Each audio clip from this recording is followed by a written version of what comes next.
तो कैसे हो बावरों। चमचा साध है सब सधे, बिन चमचे सब सून।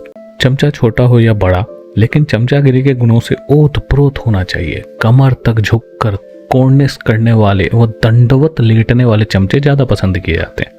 इस विशेष योग्यता का होना बहुत ही जरूरी है, तभी चमचा अपने मालिक के हृदय में स्थान पाता है। कभी कभी सोचना पड़ता है, हमारे दिन भर के रूटीन में चमचा कहाँ घुस गया, जिसके बिना काम ही नहीं चलता। भारतीय संस्कृति में भोजन बिना चमचे के ही किया जाता था।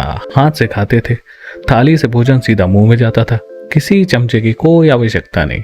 अगर अंधेरा हो भी जाए, आंख मूंद कर भी खाएं तो हाथ मुंह में ही जाएगा, कहीं और नहीं। पर चम्मच से संभव नहीं है। चमचा इतनी सहजता से हमारे जीवन में प्रवेश कर गया है कि पता ही नहीं चला और पूरा राजकाज अपने हाथ में लेकर बैठ गया। बिना चमचे के तो अब दिन चलाना मुश्किल हो गया है। अत्र तत्र सर्वत्र चमचा ही चमचा। रसोई से लेकर सत्ता के मठ मंदिर तक चमचा। यथेष्ट तक पहुंचने के लिए चमचे को साधना ही पड़ता है। ज्यादा भारी हिंदी हो गई। तो आपका जो भी गोल है वहां तक पहुंचने के लिए आपको एक मीडिएटर चमचे को खुश करना ही पड़ता है, तभी कोई काम पूरा हो पाता है। अंग्रेज जब भारत आए थे तो भी चमचा लेकर आए थे, उन्हें हाथ से खाना ही नहीं आता था। अंग्रेजों ने चमचे के दम पर 200 साल राज किया है। जमकर चमचों का इस्तेमाल किया, बड़े बड़े खिताबों से नवाज दिया चमचों को। लोहे से लेकर सोने चांदी के हीरे जड़े चमचे तैयार किए। शाम दाम दंड भेद सारी प्रक्रिया को अपना लिया सिर्फ चमचों के लिए। अंग्रेजों ने चमचों के साथ छुरी कांटे का भी जमकर इस्तेमाल किया और सोने की चिड़िया को खोखला कर दिया। इस कृत्य में चमचों ने महत्वपूर्ण भूमिका निभाई। अंग्रेज चले गए, चमचे छोड़ गए।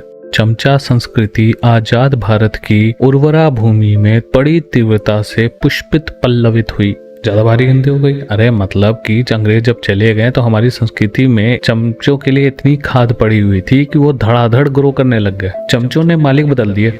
अंग्रेजों के द्वारा इस्तेमाल किए गए चमचों की मांग ज्यादा थी, क्योंकि उन्हें राजकाज के सारे गुर मालूम थे।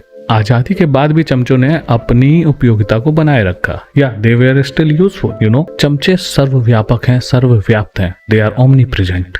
आप सत्ता के गलियारे में कहीं भी जाएं, हर जगह चमचे तैनात। अगर आपको कोई सही काम करवाना है तो भी चमचे के थ्रू ही होगा। कभी भी आपने बिना चमचे की हाँ किए काम कराने की कोशिश की है तो आपको पता ही है कि आपका काम नहीं रायता बन गया होगा। कोई काम नहीं होगा पूरा। इसके लिए चमचे को साधना जरूरी है। Yes, you need to make the chamcha happy. Hindi फिल्मों में हीरो के साथ एक चमचा अवश्य रहता है, जो उसकी हाँ में हाँ मिलाता रहता है। बिना चमचे के तो कोई भी फिल्म ही नहीं बनती। चमचा पहले कास्टिंग किया जाता है, हीरो बाद में।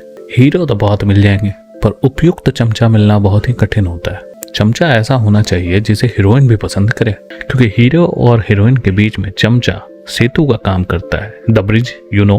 डायरेक्टर, प्रोड्यूसर से लेकर पूरी यूनिट में सभी के आसपास एक एक चमचा होता है, क्योंकि बिना चमचा कोई किसी काम को कर ही नहीं पाता। बुद्धिमान व्यक्ति वही है जो चमचों के साधने का कार्य सबसे पहले करता है। इधर उधर ऊपर नीचे नहीं, सीधे चमचे को पकड़ता है और उसी को खुश कर देता है, क्योंकि चमचा साध है सब सद है। यह मंत्र याद रखना जरूरी है। जो इस मंत्र का नित्य जाप करता है संसार में कभी कष्ट नहीं पाता। तीनों भुवनों के आनंद को प्राप्त करता है। तीनों लोकों में उसकी कीर्ति पताका फहराती है। किसी दिल जले ने कह दिया चमचों की 3 दवाई, जूता चप्पल और पिटाई, पर यह हो नहीं पाया। चमचों की पिटाई होना कठिन कार्य है, क्योंकि ये घर से ही पूरे शरीर में तेल मलकर निकलते हैं और अगर पकड़ने की कोशिश करेंगे तो हाथ फिसल जाएंगे। साथ में तेल की शीशी भी रखते हैं कि अगर तेल कहीं भी सूखा तो सर जो तेरा चकराए और दिल डूबा जाए। आजा प्यारे तेल लगवा ले, काहे घबराए। दुनिया का कोई भी क्षेत्र चमचों से अछूता नहीं। अगर आप खुद मुख्तियार हैं, यानी चमचागिरी स्वयं आती है, तो सोने में सुहागा भाई साहब। बहुत जल्दी तरक्की करेंगे, और अगर नहीं आती तो इन चमचों के माध्यम से आएगी। अन्यथा तरक्की किस चिड़िया का नाम है, ढूंढते रह जाइए। राजनीति, नौकरी, साहित्य, सभी क्षेत्र में चमचों का दखल है। इसके लिए आपको जरूरत से ज्यादा मीठा होने की आवश्यकता है बस। भले ही शुगर की बीमारी हो जाए, लेकिन मीठा तो होना पड़ेगा। मीठा। जी हुजूरी, डटकर करो। हाँ जी, हाँ जी, यस सर, ओ सर, यस सर, वाह सर, ओ सर। भले ही दूसरा काम मत करो, बॉस की नजर में बने रहो, तरक्की ज्यादा दूर नहीं है। चमचागिरी महान है, चमचा देश की शान है, हमारी संस्कृति की जान है।